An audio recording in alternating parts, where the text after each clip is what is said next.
livros, sejam todos muito bem-vindos. Vocês que vêm pela primeira vez e vocês que já são sobreviventes em livros há bastante tempo. Hoje o nosso dedinho de prosa será bem diferente. Será uma linda homenagem ao escritor, artista plástico e ex-adido cultural polonês e um dos maiores e mais importantes poetas contemporâneos da Polônia, com livros publicados no Brasil e na Europa. Meu ex-professor e amigo pessoal de minha família, Tomasz Olszewski, de 91 anos de idade e muita lucidez. E lucidez, luz, que é a origem da palavra lucidez, há muita luz no vídeo de hoje.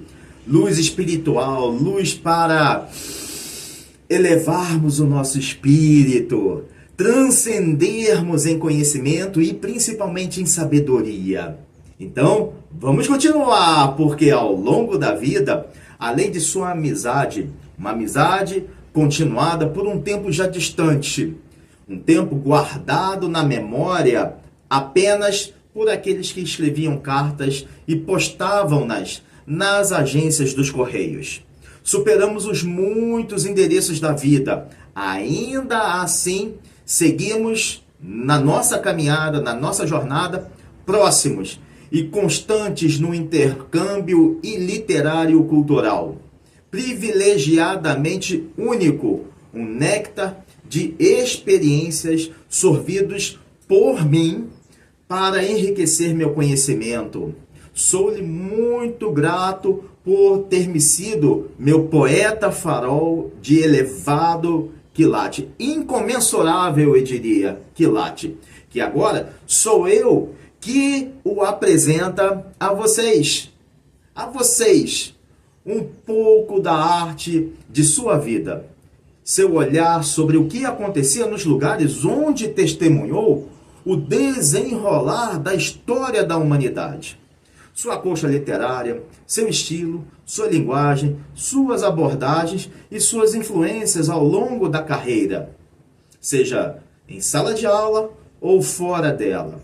Então, vamos começar o nosso dedinho de prosa sobre esse importante poeta de origem germano-polonesa, naturalizado brasileiro, Tomasz Olszewski, cuja sensibilidade única de sentir a vida é a pétala de sua poesia que perfuma com lirismo, sensibilidade e delicadeza. Retalha os temas como identidade, memória, deslocamento e gratidão, por às vezes ou por todas as vezes, a sua própria vida.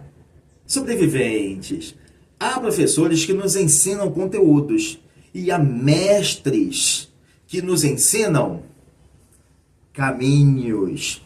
O professor Tomasz Olszewski pertence sem hesitação alguma ao segundo baú de tesouros no fim do arco-íris.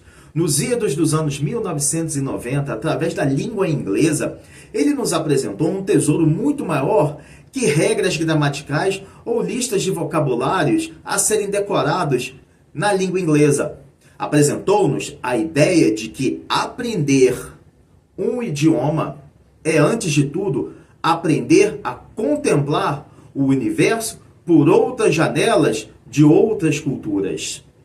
Com o rigor do mestre, a elegância do gentleman e a humanidade de quem testemunhou havia recentemente a história do próprio homem, Tomasz Olszewski fez do palco da sala de aula um teatro de escuta, de curiosidades, de descobertas e, acima de tudo, de amizade.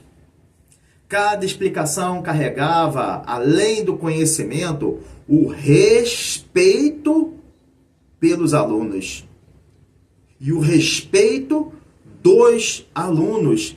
Esse, um elemento muito mais raro hoje em dia e, por isso mesmo, preciosíssimo em dias atuais. Aprender com o mestre do quilate do professor Tomasz Olszewski e sentir que o saber não se impõe, compartilha-se. Essa era a sensação que nos contemplava em sua presença. O pequeno Thomas já chegou ao mundo sendo multicultural. Filho de mãe alemã e pai polonês, nasceu no dia 26 de setembro de 1934. Nasceu longe da Europa, nasceu longe da América, nasceu na África, em Angola, onde passou um pequeno instante da sua primeira infância. Apesar de relativamente afastada dos frontes de batalha, que logo incendiariam os campos, um mundo distante dos sombrios estrondos que começavam a ecoar no velho continente, mas não na história, o país da rainha Nzingabande fazia parte de um império colonial em tempos de crescente autoritarismo na Europa.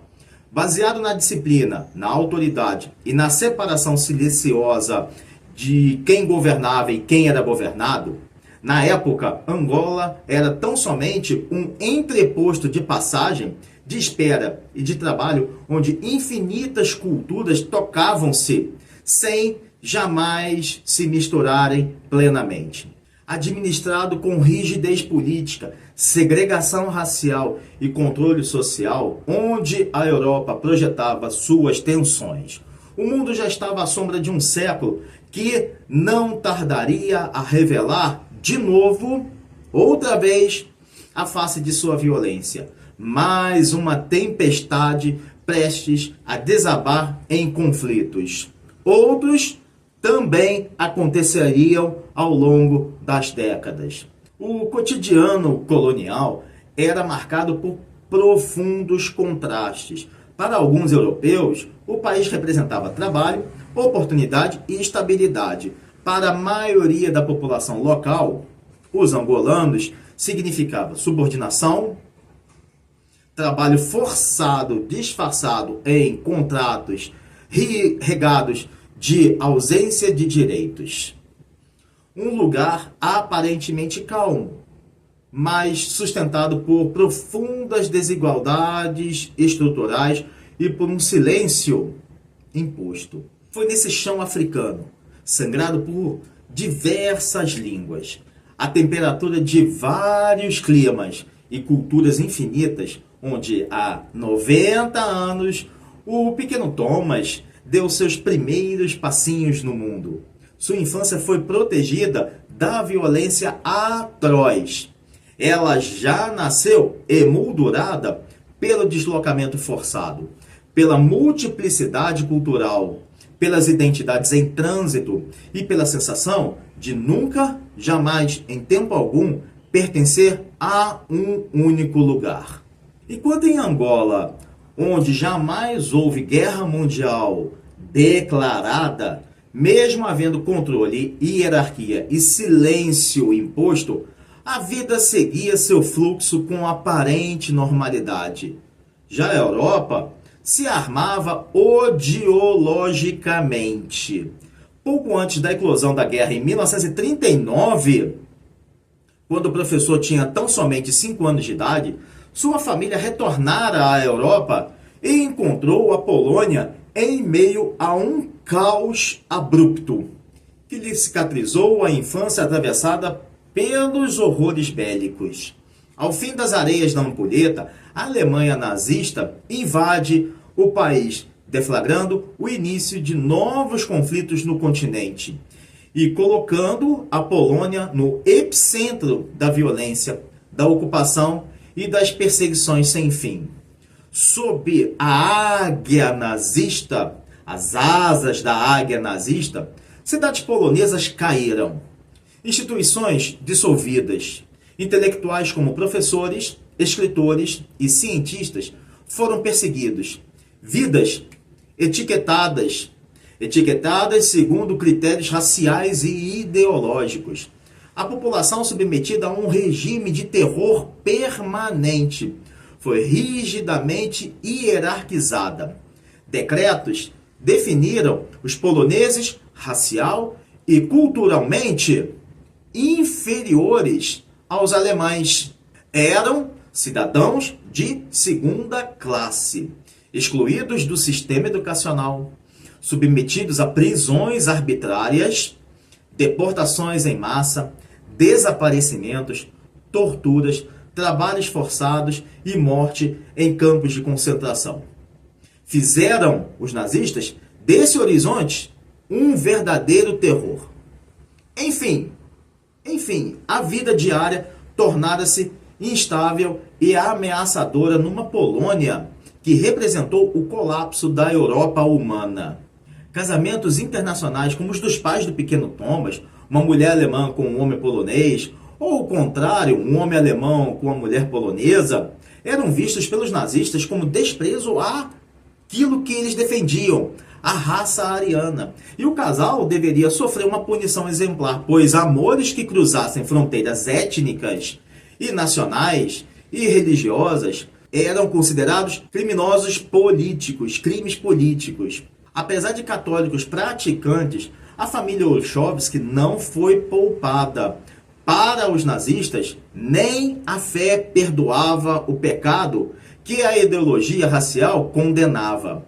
A mãe de Thomas havia traído sua pátria alemã ao casar-se com um polonês. Assim, a família, que precisou se esconder, passou a existir fora da lei, não por seus atos, mas por decretos. Essa era a sentença racial de um governo que não tolerava nuances. Quem não se encaixava era silenciado, eliminado. Eis o colapso da normalidade europeia. A invasão nazista não foi apenas militar ou política, foi civilizacional. O país polaco foi tornado um território anexado, submetido ao esfacelamento psicológico e ao enfraquecimento físico do terror cotidiano. Os poloneses passaram apenas a existir sob a marca da inferioridade imposta, proibidos de desfrutar da educação, da cultura, da liberdade de ir e vir. Prisões arbitrárias, deportações e campos de trabalho tornaram-se parte da paisagem do país. Asfixiado no palco desse teatro dos horrores, parecia que Deus havia enviado um anjo polonês, que o protegia para ele não cair na desumanidade, ser desumanizado pelo sistema, assim como todas as crianças da sua idade ou não. Thomas conheceu um medo que não sabia nomear. Sentiu a interrupção brutal da sua infância pelas grades do silêncio. Viu o tempo da brincadeira, na brincadeira no parque, na vizinhança, parar para se tornar o tempo da espera pela liberdade. Viveu o encarceramento e o nó apertar a garganta da vida normal.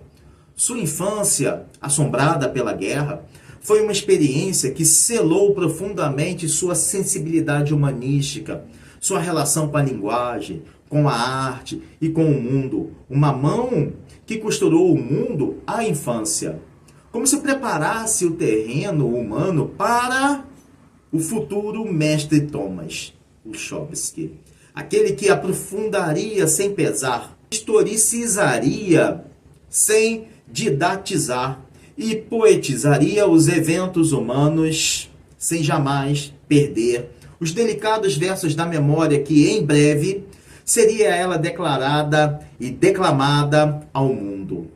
Aquilo que para muitos era a força da história a atravessar-lhes a vida, para ele foi vida vivida e sobrevivida. A presença nazista no chão de Varsóvia transformou o país num dos cenários mais horripilantes da Segunda Guerra Mundial. A ocupação não se limitou ao controle militar. Foi um projeto sistemático de destruição do ser humano. A Polônia virou o laboratório dos horrores jamais imaginados por um ser humano sequer.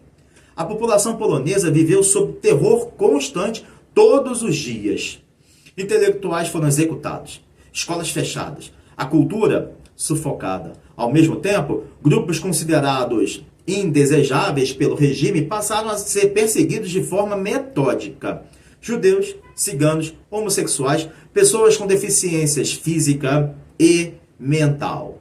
A ordem era clara e implacável: eliminar tudo e todos o que não se enquadrassem no sistema, no ideal nazista do que é, sob a ótica do Terceiro Reich, do que seria a humanidade. Então, os nazistas imaginaram o que ninguém suspeitava à época. Criaram os temíveis guetos. Cidades dentro das cidades. Bairros cercados por cercas elétricas. Milhares de pessoas famintas, amontoadas, doenças em proliferação, sob a vigilância constante de guardas. O gueto de Varsóvia, o maior de todos, tornou-se símbolo dessa política de lento extermínio de seres humanos. Ali centenas de milhares de pessoas foram confinadas, privadas de dignidade, reduzidas a seres desumanos que lutavam pela menor sobrevivência possível. Muito abaixo da expectativa diária, lutavam por cada segundo vivido num fio de esperança. Muitas vezes, nem fio de esperança havia. E como se os guetos não bastassem, as mentes inumanas nazistas conseguiram criar o que ninguém também sequer imaginava: os fatais campos de concentração e extermínio. O maior campo de concentração e extermínio nazista foi construído na Polônia, para ser ele exemplo aos demais na Europa.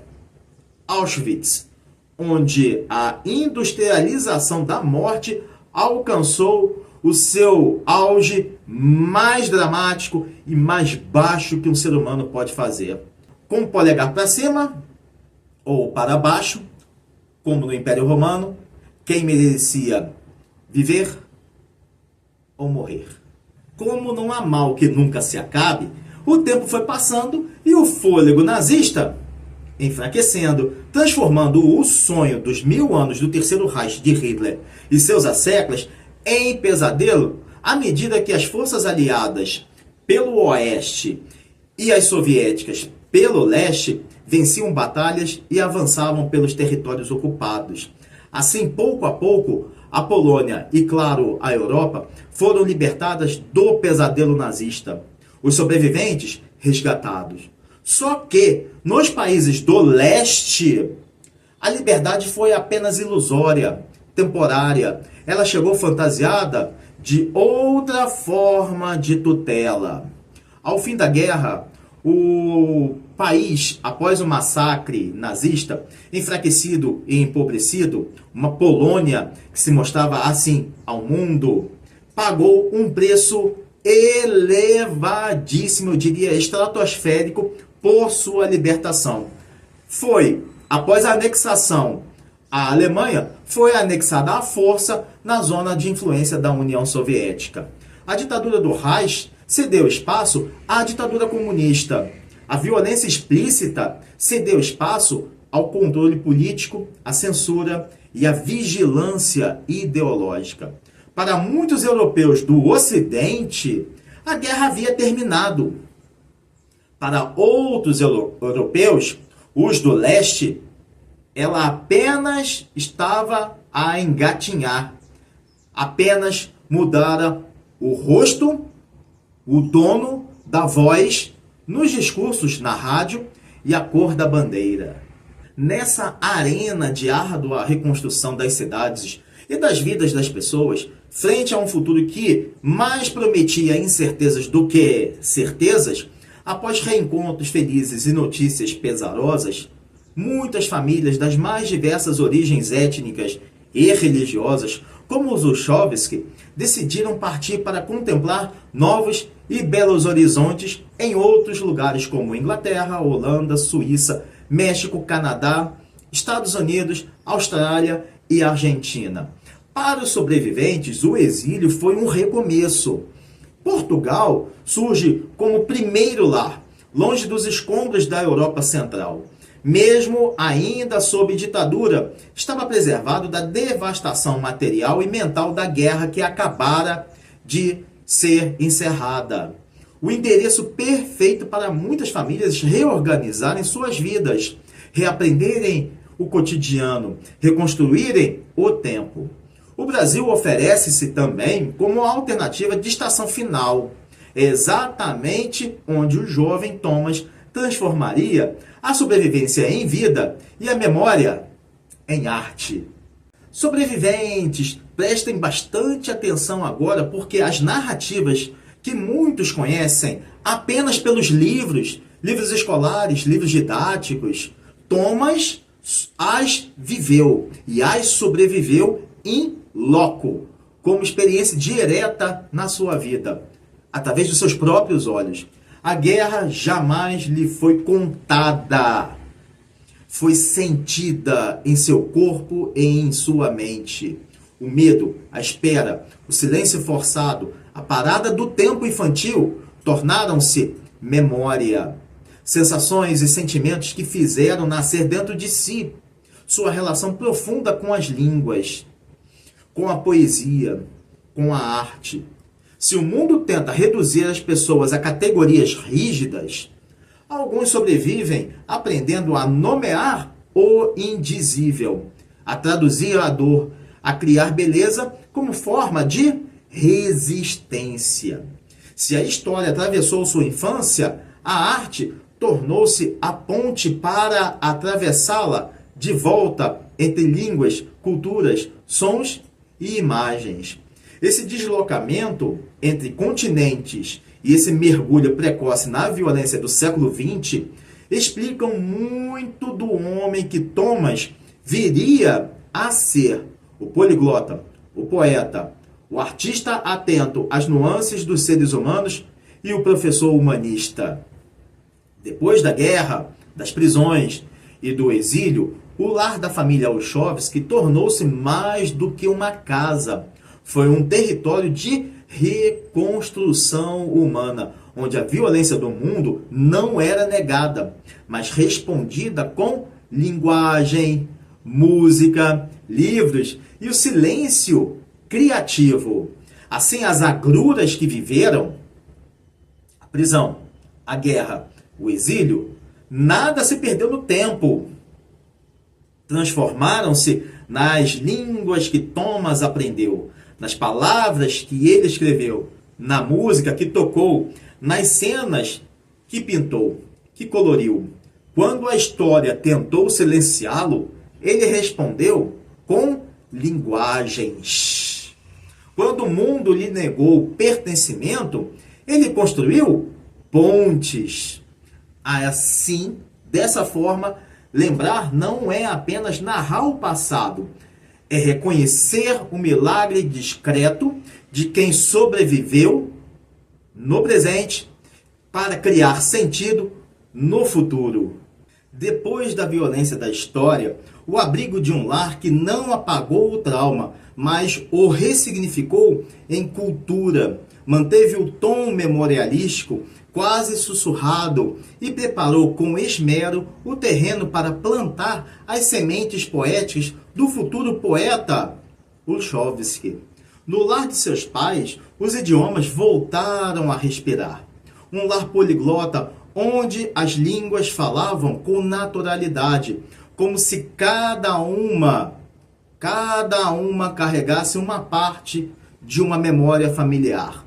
O polonês, o alemão, o português, o inglês e o francês, nenhuma era língua estrangeira. Muito pelo contrário, tocavam-se, porque todas haviam sido, em algum momento, necessárias para sobrevivência. Falar também é resistir. No seu lar, a cultura não era um ornamento exibido na parede. Era simplicidade, necessidade vital, como é beber água. Tão simples. Só a fonte é que era outra. Os livros. A literatura como herança e refúgio. A poesia. Nada era luxo intelectual. Lia-se poesia como quem anseia por sentido. Liam-se contos com a dedicação de quem conta as estrelas do céu. Na sala de estar da família, escritores internacionais consagrados tinham seus textos lidos em voz alta, com comentários lógicos, sem as curtidas eletrônicas atuais, que ninguém lê, apenas curte, onde o silêncio respeitoso só era quebrado pelas palmas após um verso bem recitado. A literatura era plantada como sementes que brotavam em forma de frutos que adoçavam a sensibilidade. Esse convívio desde cedo com a palavra literária explicaria mais tarde a precisão, a sobriedade e a sensibilidade emocional da poesia de Thomas em versos que se eternizariam em sua alma. Nas telas da vida, a pintura tornou-se, para Thomas, uma higiene artístico-mental. Pintar era mais do que apenas traçar imagens, era organizar o caos, dar forma ao indizível, limpar a mente, abrindo as janelas da imaginação para a luz dissipar as sombras acumuladas em poeira. Enquanto sua poesia ouve o silêncio das palavras, sua pintura oferece cor, bailar e sonhos de uma memória que vive uma prática íntima, contínua, quase terapêutica, nunca ingênua. Em suas telas, assim como em seus versos, nada em excesso, só harmonia, equilíbrio, atenção ao detalhe, como se cada traço fosse um exercício de permanência. O deslocamento, a perda, a espera, o exílio, mas também a escuta, a delicadeza, a esperança sem ingenuidade, germinam nas cores da sua pintura e no silêncio de seus versos. Sua poesia não nasce do espetáculo barato da dor, mas da riqueza da memória vivida. Sem denunciar em voz alta, mas sempre a compreender em profundidade a experiência histórica temperada pela cultura, pela ética e pela arte. O lar de seus pais não produzia apenas leitores ou artistas, produzia testemunhas sensíveis do seu tempo. O cuco do relógio cantava a velha canção do tic-tac da passagem dos anos. Thomas ultrapassava o portal do tempo da maturidade. Enfim, chegava a estação da partilha do seu conhecimento para forjar seu legado memorialístico, sereno e artístico e espiritualmente de elevado quilate, sempre a carimbar o passaporte para que a história viajasse ao lado do homem, jamais acima dele. Sobreviventes, após morar em tantas casas das quais nem se lembrava mais, foi no Brasil, especificamente no Rio de Janeiro, precisamente em Copacabana, que a vida de Thomas encontrou, enfim, um chão de permanência. Como um leal súdito da princesinha do mar, agradeceu-lhe por ter recebido mais do que um endereço. Conquistou uma varanda da qual contemplava sua tela e inspiração de autorreconstrução, as areias e o mar. Desfrutava da convivência com pessoas sem etiquetas de origens, sempre atento para escutar o mundo. Assim, entre a cidade e o mar, entre os sons urbanos e o silêncio interior, Thomas não teve dúvidas. Escreveu cores, pintou versos, plantou suas raízes nas areias brancas do calçadão em pedras portuguesas. Mesmo depois de alguns anos ter escolhido ser, agora pela primeira vez em sua vida, optou em ser brasileiro. Só que, embora com mais uma bandeira, Thomas jamais cortou suas raízes. Nunca. Ele tornou as telas, vozes e versos vivos de culturas, línguas e experiências. No novo lar, a memória do exílio pôde finalmente transformar-se em arte. A rara, sólida e admirável formação intelectual de Thomas e muito mais do que o acúmulo dos saberes. É muito mais do que acúmulo de saberes. Seu saber manifesta-se na arte de ensinar, de ouvir, de respeitar o tempo do outro, o falar várias línguas, seu vastíssimo bulevar de cultura literária e artística alçaram a magia e o encantamento de seu dom magistério para além do arco-íris. Em sala de aula, sua presença se fazia presente. Sua presença transmitia, claro, suas lições de língua inglesa.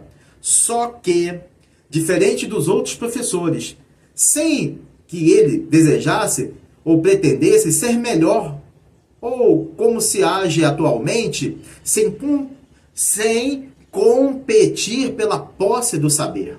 Apenas Thomas era tão simplesmente diferente. O professor forjava o conhecimento de seus alunos nas bigornas inglesas, em inglês, mas também na bigorna da ética, da sensibilidade e do rigor intelectual. Nada imposto, tudo partilhado para ser construído em pontes. Os professores com quem ele conviveu reconheciam e admiravam sua influência silenciosa, profunda e duradoura. Mestre Thomas era e é muito distante da ostentação e do exibicionismo barato e verborrágico de intelectuais, ou melhor, intelectuoides egóicos, que amam pensar que sabem falar sobre todos os assuntos possíveis, e às vezes até os impossíveis também, ou assuntos sobre os quais ninguém sabe. Muito diferente daqueles que aumentam o volume em espaços pequenos para que suas vozes encubram as dos demais presentes e assim esses sejam os donos da fala para além dos 4 pontos cardeais, só para que sejam vistos como o inteligente. Todos nós conhecemos alguns fulanos e fulanas que entendem de tudo, têm opinião sobre tudo, até sobre os planos de como o Pentágono, a CIA, deveria ter agido no Afeganistão, ao lado dos Mariners. Enfim, vamos deixar isso de lado. Porque Thomas é testemunha ocular dos graves conflitos do século XX. O professor Thomas ensinava afastado das abstrações dos livros didáticos, pois ouvira, de fato, os trovões dos canhões da Segunda Guerra, sem serem capítulos de livros, e sim por ter sua infância interrompida, longe, muito longe dos achismos típicos da América Latina. Ele sim vivenciara a Guerra Fria e falava sobre a Guerra Fria com a autoridade de quem realmente sabe o preço cobrado pelas ideologias vermelho-sangue, quando elas esquecem o humano e passam a ceifar e a martelar o homem a favor dessas ideologias. Sua experiência, obviamente, não invalidava as dos seus pares. Jamais. Que eles não tiveram a mesma oportunidade dessa experiência. E ainda bem que não. A diferença daquele tempo para hoje é que os demais professores apreciavam abrir suas mentes e seus ouvidos só para ouvir as palavras do mestre. O mestre de todos nós, inclusive dos próprios professores, seus colegas. E assim poderem enriquecer suas próprias aulas com os falares do professor Thomas. Muito diferente do ambiente egóico das escolas de hoje em dia, onde cada um está mais preocupado em saber ou mostrar que sabe mais do que o outro. Estão preocupados em competir pelo saber, mas nunca estão dispostos em conversar com o outro, a ouvir o outro, aprender com o colega distintas visões sobre os mesmos assuntos, às vezes até da mesma disciplina, ou que sejam ainda diferentes assuntos. Ouvir e conhecer diferentes pontos de vista. Lembro-me de ouvir meus próprios professores dizerem-nos: alunos, perguntem ao professor Thomas, pois ele tem muito a dizer, a complementar sobre este tópico que acabei de passar para vocês. Atitudes dignas de seus colegas que, ao admirá-lo, ao escutá-lo, conferiam às palavras do professor um sincero peso legítimo, porque quando Thomas falava de intolerância, ele sabia realmente do que dizia, já que poucos anos antes havia sentido seu sabor amargo. Ou quando o professor defendia o diálogo e a tolerância entre culturas e religiões, nunca foi por retórica, apenas retórica ideológica. Era porque, de fato, essa havia sido sua sobrevivência em anos anteriores, que desde jovem, sem jamais reclamar, a transformara em princípio ético da vida e de vida. Seu magistério era, por si só, uma lição profundamente histórica e profundamente humana. O humanismo de Thomas ultrapassava as margens das folhas de papéis nos quais estavam escritos os grandiosos discursos daqueles que eram muito bons em falá-los e melhores ainda em não praticá-los.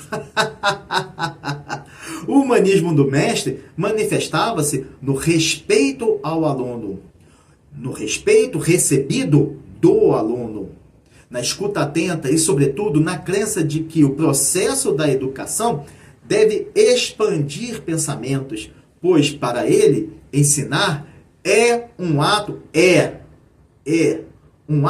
ético de aprendizado com seus pais, que criaram filhos capazes de pensar, conviver e sentir. Exatamente por essas razões, o professor Thomas marcou tantas gerações, porque ao ensinar idiomas, também ensinava a não repetir os erros da história. Num século sangrado por guerras, Thomas plantou palavras. Num mundo dividido por intolerâncias, principalmente ideológicas, ele dialogou. Num tempo marcado pelo compasso da pressa, o poeta Thomas escreveu versos. Assim, a princesinha do mar leu livros, admirou telas e ouviu memórias daquele que não se prende no tempo, mas se eterniza em vidas transformadas.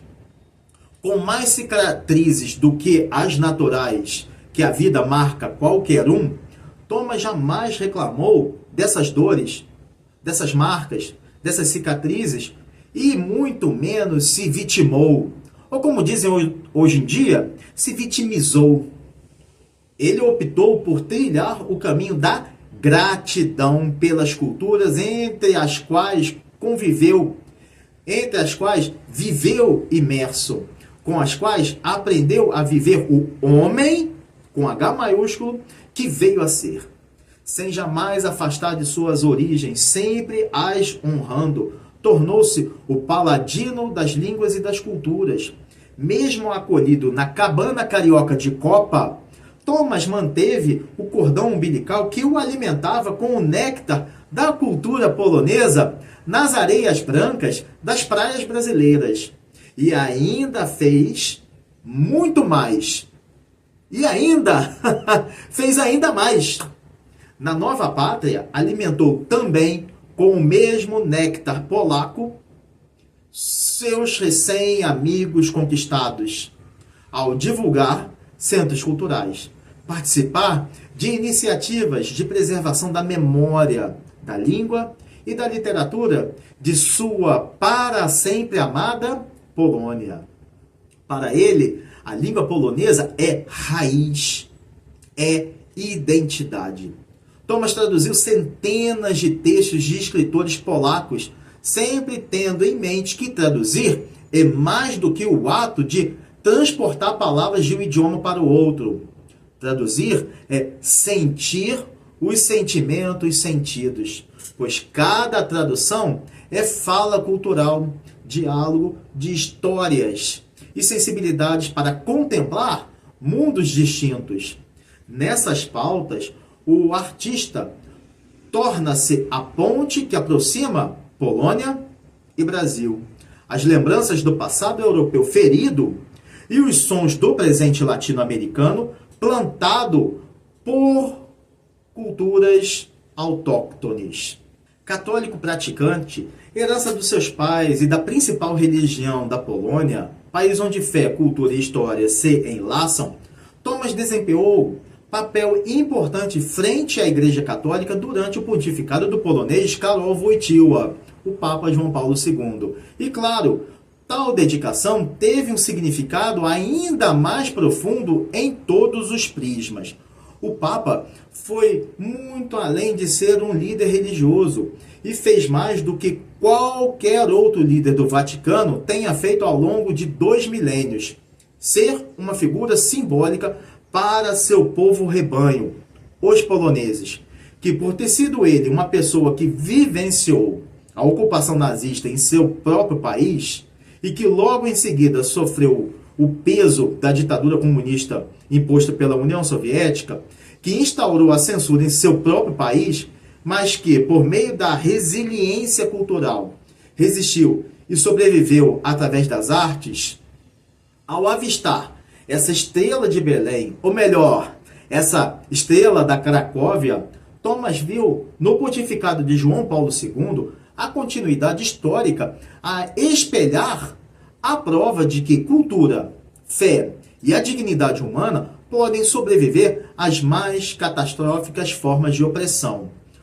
Como tudo em sua vida discreta e comprometida, sua atuação na igreja não ansiava protagonismo. Somente sua presença bastava para servir com a mesma ética com a qual ensinava os alunos. Escrevia e traduzia textos com respeito, escuta e fidelidade aos valores humanos, aos princípios humanos. Para Thomas, a honra de representar a cultura polonesa no Brasil jamais significou fechar-se. Muito pelo contrário, pertencia sem excluir. O professor compreendia a identidade cultural como ágora de interdiálogo, nunca como as fronteiras culturais erguidas nos sombrios tempos intolerantes da primeira parte do século XX.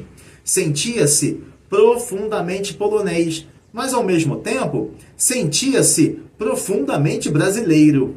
As cores de sua vida pintavam ser possível pertencer a mais de um lugar sem deixar nenhum deles. Por isso sua trajetória é tão exemplar. Porque fez da língua uma fala de encontro, da cultura um verso de partilha e da memória uma lembrança para o futuro. Esse é o coração de tudo que o mestre vem bordando no decurso de seus 91 anos presentes. Muito mais do que uma singela trajetória de vida. Trata-se da poética da existência do sábio que caminha devagar, com respeito, com deferência, deixando que a suave voz interior do poeta e os traços coloridos do pintor apareçam mais do que a do intérprete. Sobreviventes, Thomas é a memória viva da gravidade serena da poesia, sem espetáculo da dor, sem os lamentos constrangedores, mas sem suavizar as linhas, as pautas da história. Seus poemas são sentidos com a lenta cadência de quem abre um álbum antigo, mesmo sabendo que algumas páginas com fotos doem, e doem bastante. A poesia de Thomas não nasce da dor exibida, nem do trauma espetacularizado.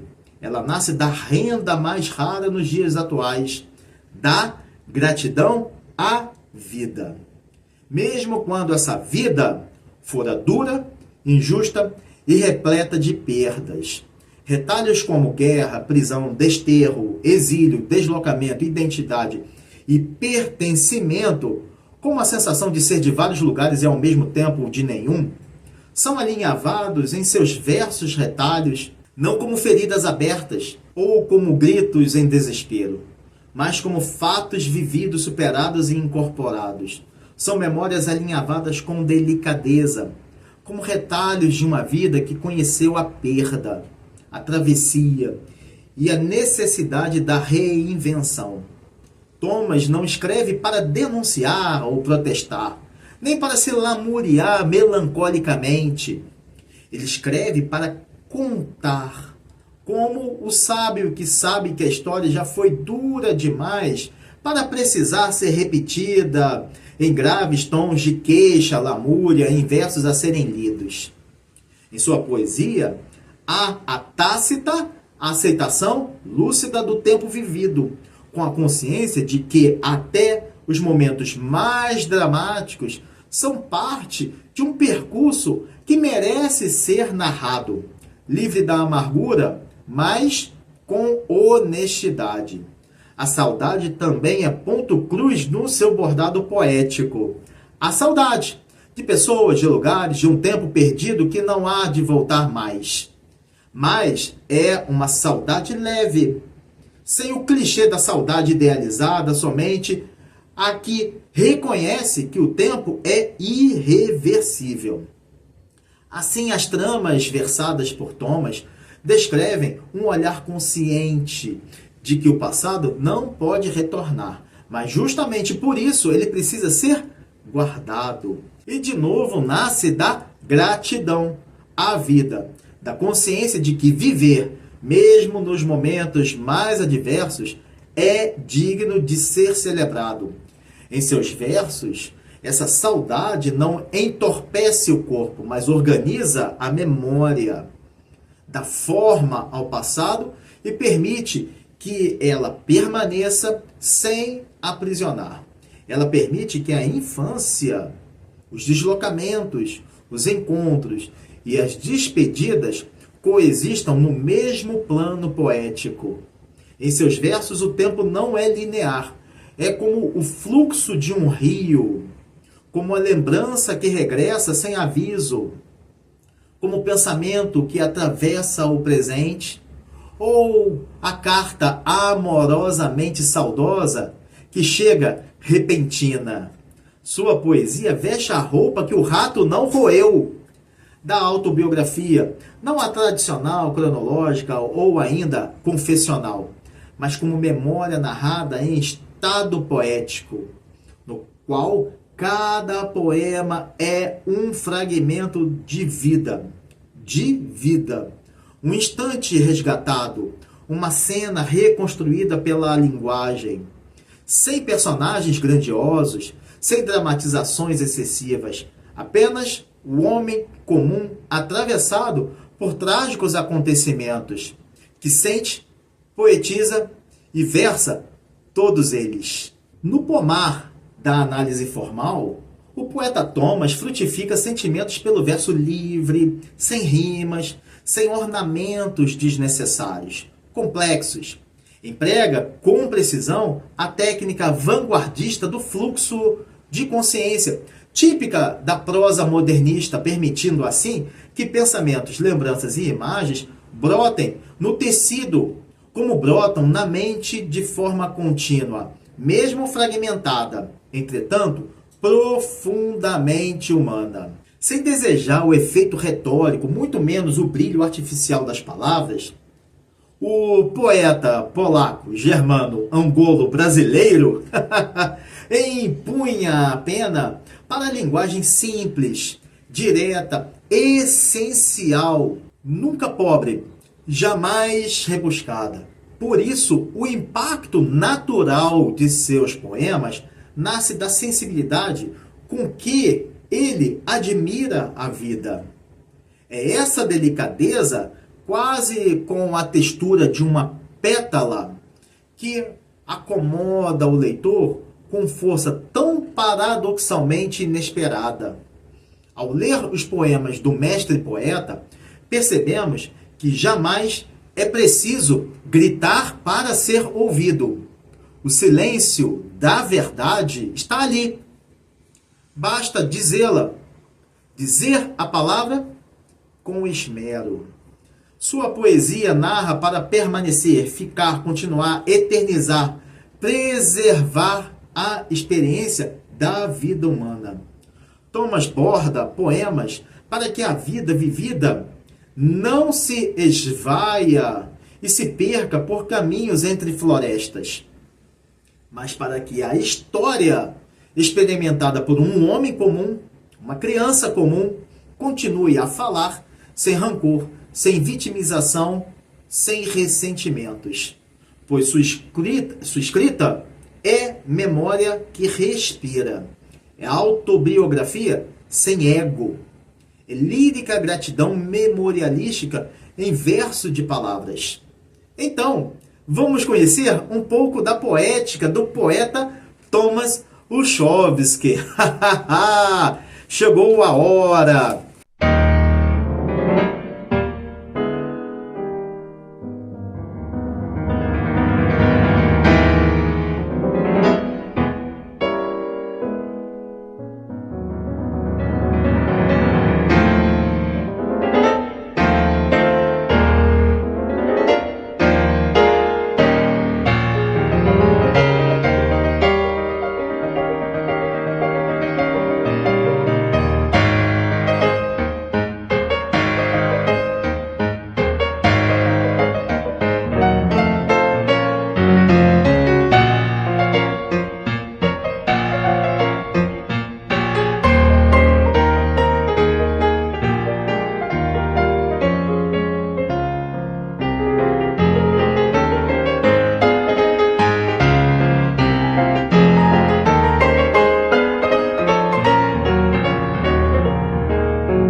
alguns dias eu recebi por e-mail, professor, se conecta,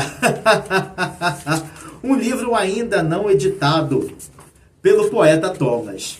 Após a elegíaca leitura, senti que seus versos falam do que faltam ao mundo de hoje. Tempo, paciência, gratidão e, claro, saudade. Saudade sem melancolia, mas por um tempo e por pessoas que passaram importantes momentos em sua vida, em nossas vidas. Versos atuais que estrofam o seu futuro livro, Vagalumes. Como um livro muito bem profundo, muito bem mais profundo, eu diria, do que parece. Bordado da memória iluminada, discreta, porém insistente, com a delicadeza petalar da voz do mestre. Nós, leitores, estamos diante de uma obra que tem uma luz muito própria. Longe de querer impressionar, ela deseja permanecer. O famoso veio para ficar, o que por si só é raríssimo. Este livro já começa a brilhar e a iluminar mesmo antes de ser publicado. Então, vamos iniciar lindamente nossa conversa com a essência de Vagalumes. Para compor o seu Vagalumes, eu imagino a seguinte cena. Uma certa manhã, sentado diante do computador instalado na sala de seu apartamento, na carioquíssima Copacabana, Thomas olhou pela janela e admirou o mar e as areias da praia. Contemplou sua vida e, como se tivesse sido levado por um ciclone, sentiu os aromas dos chás, dos biscoitos, do gulas e dos pierogs feitos pelas delicadas e dedicadas mãos de sua mãe. Ouviu as vozes dos conselhos dos seus pais, os sons das ruas do grande e maior país católico do leste europeu, às margens do Vístula. Então, após ouvir 3 piados de um pássaro pousado em sua janela, estava de volta à sua princesinha do mar, onde encontrou em seu próprio lar interior os retalhos multicoloridos jamais esmaecidos para bordar sua colcha de versos. Assim, alimentado pelas lembranças de sua família, empunhou suas agulhas penas para alinhavar a infância como pátria espiritual permanente. Em 2 cidades, a Varsóvia destruída é reconstruída tijolo por tijolo. Uma forte imagem para metaforizar que o que importa não é a reconstrução da cidade, matéria, e sim do eu interno, o espírito. Dessa forma, parte da destruição histórica se desloca para a permanência invisível da cidade espiritual. A cidade concreta torna-se cidade ontológica, num poema que não é histórico, mas é historicamente existencial. A infância, sem ser nostalgia decorativa, é recordação ontológica, recordação do ser, visão que não depende do presente. No poema Com o Olhar, tudo acontece na consciência. O olhar interior, como um portal da memória, aceita reassistir ao passado com quem revê a memória, não como fuga, mas com uma doce lembrança, pois lembrar é um ato criador do poeta. Sem melancolia, a saudade emerge como gratidão à vida. Esse é o sentimento mais maduro entre seus poemas. Há saudade, mas não há amargura. Assim são os versos de Te agradeço por esse dia de que não é melhor nem pior. É do jeito que pode ser. Esse verso translucida a maturidade existencial. Nada de resignação, e sim palavras de aceitação lúcida que conduzem ao lar da sabedoria. E por falar em lar, o poema O Teto já nasce do paradoxo entre abrigo, casa, e perda, ruínas. cujos versos o transformam em símbolo da proteção, o lar, e identidade, que também é o lar. Sua força vai da materialidade da casa, o abrigo e sua perda, ao significado simbólico de pertencimento a todos os lugares e a nenhum. Um forte poema que, bem discreto, converte um objeto comum, a casa, em metáfora existencial, identidade. Maturidade surgida nas dramáticas estrofes de A Guerra. Poema historicamente forte que reconhece a impossibilidade de se apagar certas dores da memória traumática de quem viveu a guerra, que, mesmo sendo uma sombra que não se apaga, jamais termina em revolta. Somente abre as portas da esperança. Já o nostálgico poema Juventude ensina que tudo que não foi dito ecoa muito mais daquilo que foi dito ou vivido. Assim, o passado é atravessado pela hipótese dos amores esquecidos nas areias do tempo. Também em Liebesmerz e Uma Noite de Verão, a versarem sobre o amor como memória que não dói, mas permanece eternamente. E aqui uma curiosidade. Liebesmerz, literalmente dor de amor, é uma palavra alemã que concentra o sentimento do desgosto. Nesse caso, deslocamento cultural, mas sem dramatização, apenas constatação, o que por si só já é algo raríssimo. Amor lembrado sem vitimização, mas não o amor romântico, e sim o amor em saudade da pátria e da infância. Se inadvertidamente o leitor imaginar amor-paixão, em seguida o poema o pega pela mão para revelar-lhe amor raiz, pois aqui, dor de amor é dor de pertencimento. Esse é um dos poemas mais sofisticados do livro Vagalumes. Um dos poemas com mais retalhos emotivos do que filosóficos, aquele que humaniza os demais, que causa espanto, leva à reflexão e provoca admiração, é Fascinação. Provavelmente, como em nenhum outro poema, todo o encantamento, toda a fascinação com a vida. Em seus versos está o coração como lar pulsante da experiência. Duas das temáticas mais intensas, identidade e exílio, são o fermento que produzem o poema O Mesmo Pão, cuja receita de sua linguagem revela uma humanidade simples, assa uma pergunta final que desloca o poema do forno cultural do alimento universal para o cotidiano ético. Provavelmente um dos poemas mais filosóficos do livro, porém, traz em suas pautas o exílio transformado em expansão identitária. Seu verso, O Sangue em Minhas Veias, conhece a liberdade, que é angolana, polonesa, alemã e brasileira. Versos que, muito longe da típica identidade fragmentada, constroem uma inédita identidade ampliada. E já que estamos a falar de poemas filosóficos, alguns soam como aforismos existenciais quase socráticos. O verso-imagem central do poema Porquê encaixa a fugacidade do tempo maravilhosamente, magistralmente em o tempo cabe num dedal. Uma linda imagem extraordinária. Acredito que nem a física pensou nessa possibilidade de condensação radical. O tempo em condensação. Vida em miniatura. Um verso de 5 palavras que, em sua simplicidade, só mostra ao mundo toda a sua potência poético-literária. Esse verso é pequeno e devastador.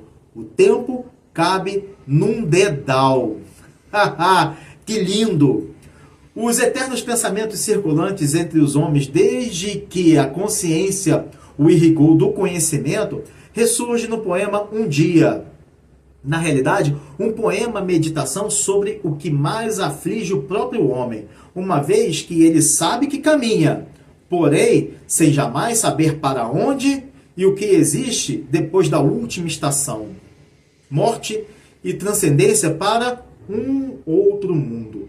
Sem medo da passagem, apenas a aceitação madura e tranquila da finitude, do fim da vida, como essência da própria vida. Sem dúvida, um lindo poema de serenidade metafísica. O poema O Mundo Está Morrendo realça a ideia do anterior, ao propor também uma reflexão sobre a finitude coletiva. Em ambos, seus adágios aparecem sempre unidos ao concreto, sem o clichê da abstração excessiva. Em seus poemas, nada é rebuscado, nem ornamental ou impressiona pelo vocabulário. O Chomsky resgata a linguagem simples de um povo simples, para abordar tramas impactantes, com imagens poderosíssimas. Os versos: o tempo escorre como areia entre os dedos. Cabe facilmente num dedal. Voz pena. Seus poemas conduzem às praças dos prazeres das conversas, tão escassas em dias atuais, nutridas de falas e ideias que se encadeiam naturalmente, com perguntas, pausas, retornos, como se o poeta estivesse sentado ao nosso lado, deliciando-se com uma saborosa taça de limonada suíça, a relatar os episódios de sua vida e das histórias que ouviu e principalmente as vivenciou. Uma experiência que abre as portas da percepção de seu movimento mental como num verdadeiro fluxo de consciência, que reaparece em Juventude, O Meu Coração, Fascinação, Uma Noite de Verão. Se muitos poemas de muitos poetas falam comumente dos tempos da infância, identidade, exílio, traumas nem sempre superados, a fugacidade da vida e transcendência, os vagalumes do poeta Chomsky voam por identidade e exílio, duas cidades, porém, o mesmo pão. Gratidão e tempo, te agradeço. Por quê? Memória e amizade, vagalumes, um dia, amor e juventude. Juventude, Liebesschmerz. Histórico, a guerra, o tempo. Para pousarem em estrofes que versam livres, autobiográficos, sobre memória, sem amargura. Sobre identidade, sem fronteiras. Sobre tempo, sem desespero. Sobre morte, sem ser dramaticamente uma ruptura definitiva. História transformada em luz. Vagalumes é mais que um livro a poemar. É poesia que ilumina. Desse modo, transbordam-se toda a sensibilidade e consciência humana, quase como uma homenagem repleta de gratidão à natureza e à essência da vida. Na escolha de Thomas Chomsky para o poema título do livro, Vagalumes. E o que são os vagalumes, senão pequenos insetos com luz própria, hoje tão raros, próximos à extinção, tal qual o homem se encaminha em sua própria autodestruição. Porém, quando vemos esses pequenos insetos-luz, sentimos uma alegria tão sem fronteiras que simplesmente basta senti-la. Assim, inundado por esse sentimento, o poeta faz deles a simbologia central de sua obra. Se os vagalumes são pequenas luzes na noite, para o Chomsky, eles também são memórias que brilham no escuro, amizades que permanecem, pessoas que partiram, mas ainda iluminam. O título soa perfeito, ou melhor, brilha perfeito no verso do poema final. Alguns vagalumes iluminam agora um outro mundo. Quando o livro Vagalumes voa ao poema Vagalumes, então compreendemos que todas essas memórias, todas essas cidades, amores e travessias são pequenas luzes que continuam a brilhar mesmo depois que a noite se instala. Se alguns vagalumes iluminam agora um outro mundo, outros permanecem aqui, a cintilar em sua lembrança. Todos, porém, cumprem a mesma tarefa silenciosa: recordar-nos de que a vida, ainda que breve e frágil, é capaz de produzir luz. Para o poeta Thomas, vagalumes são as pessoas que se tornam pequenas luzes pequenas, que dali buscam um salvador que as conduzam à persistência da memória. São lembranças, são momentos, são capítulos da humanidade. Esse é um sentimento que permeia o livro inteiro. Thomas, sentado com seus pais, seus amigos, suas lembranças de lugares, seus alunos, suas histórias, suas falas em frente a uma fogueira, sob o céu frio pintado pelo prateado das estrelas, numa noite abrilhantada por pequenas luzes e insetos.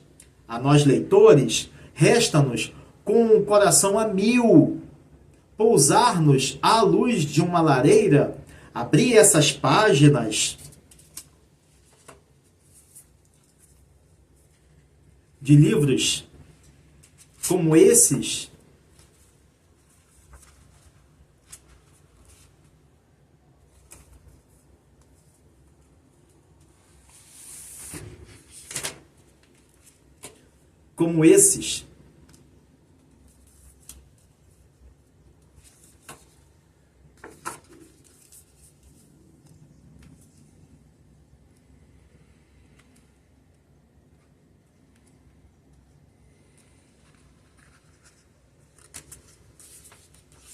livros arte, livros que pulsam arte. Poema arte. E esse raríssimo de 1996.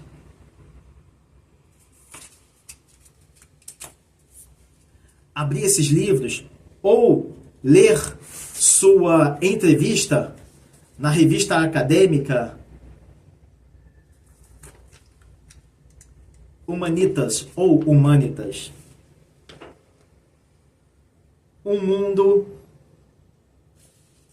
mundo sem fronteiras. A entrevista concedida em arte. Abrir essas páginas e permitir-nos que, na noite tranquila da leitura, alguns desses vagalumes também iluminem o nosso caminho.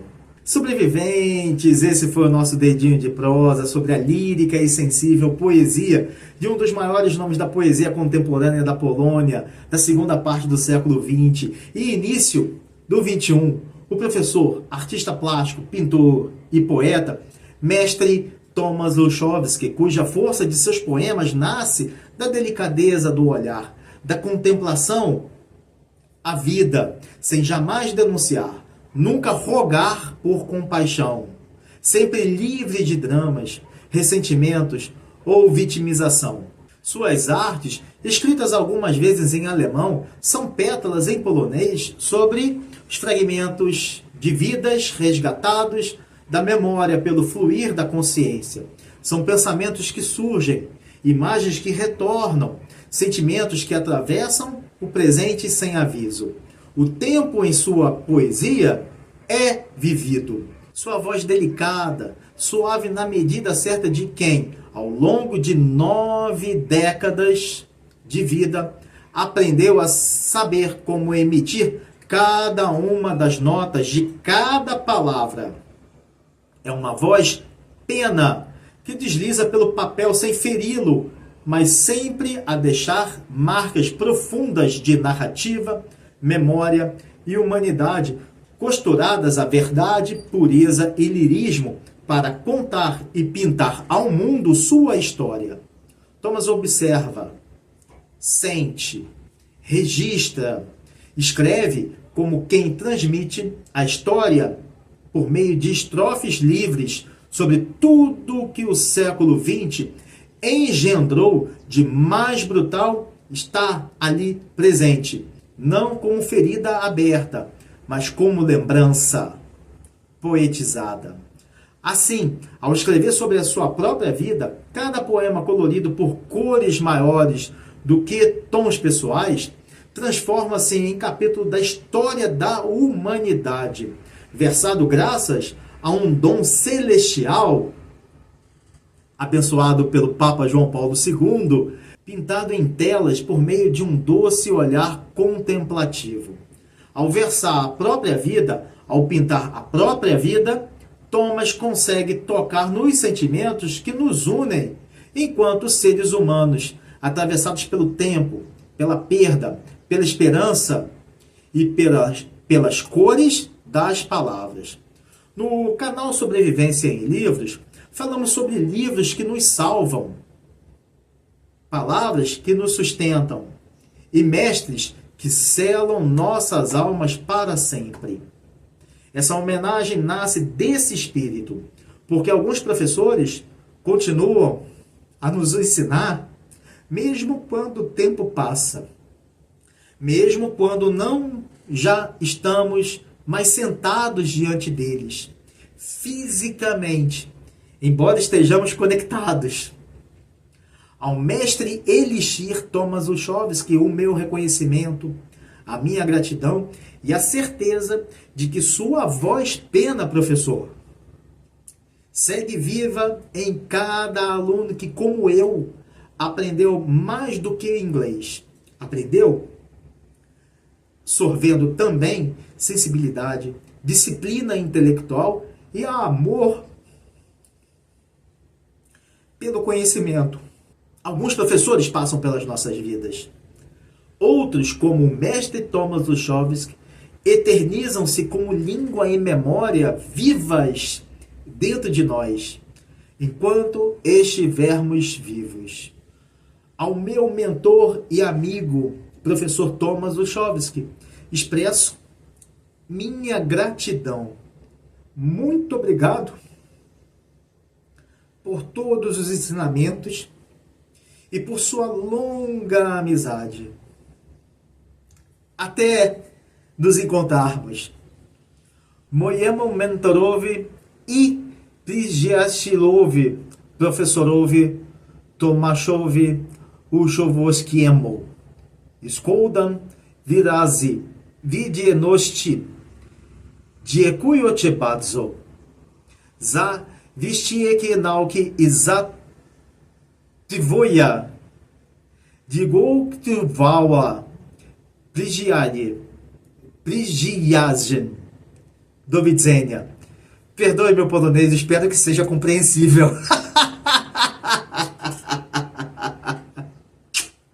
Obrigado, mestre Thomas. Obrigado pela amizade. E vocês, após esse fascinante, memorialístico e de legado maravilhoso, vocês têm certamente professores que marcaram suas vidas, que tornaram-se também seus amigos. Escrevam suas aventuras em salas de aula e como aprenderam, e aqueles que mais marcaram, escreva aqui nos comentários que eu faço questão de lê-los e respondê-los. Bem, isso é tudo, pessoal. Desejo-lhes saúde, paz, harmonia, leveza na vida e uma semana de presença divina a todos. Um forte abraço e do widzenia.